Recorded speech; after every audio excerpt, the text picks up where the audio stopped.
geçen yıllar oldu. Özledim bu kaçıncı unutup giden. Yine ben mi, yine mi ben, yine terk edilen.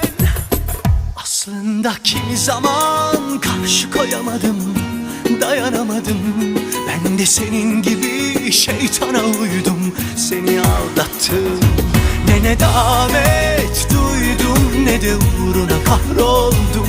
Ben de günümü gün ettiğim dile kolay sarhoş oldum. Yalan.